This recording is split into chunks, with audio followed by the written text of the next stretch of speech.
ಮಣಿಯಜ್ಞದ ಸಾರಥ್ಯದಲ್ಲಿ ಪ್ರಜಾಚಕ್ರ ಸುದ್ದಿವಾಹಿನಿ. ಬೀಳಗಿ ಠಾಣೆಯಲ್ಲಿ ಸಿಇಐಆರ್ ಪೋರ್ಟಲ್ ಮೂಲಕ ಇತ್ತೀಚೆಗೆ ಸಾರ್ವಜನಿಕರು ಕಳೆದುಕೊಂಡಿದ್ದ ಒಟ್ಟು 24 ಮೊಬೈಲ್ಗಳನ್ನು ಪತ್ತೆ ಹಚ್ಚಿದ್ದು, ಸದರಿ ಮೊಬೈಲ್ಗಳನ್ನು ಶ್ರೀ ಬಸವರಾಜ್ ಹಳಬಣ್ಣವರ್ ಸಿಪಿಐ ಸಾಹೇಬ್ರು, ಶ್ರೀ ಅಭಿಷೇಕ್ ನಾಡಗೌಡ ಪಿಎಸ್ಐ ಕಾಸು ಬೀಳಗಿ ಅವರು ವಾರಸುದಾರರಿಗೆ ಹಿಂತಿರುಗಿಸಿದರು.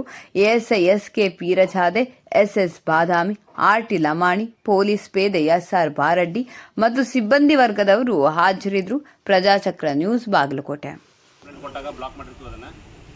ವಾಪಸ್ ಅನ್ಬ್ಲಾಕ್ ಮಾಡ್ಕೊಂಡು ಉಪಯೋಗಿಸಬೇಕು. ಬರ್ರಿ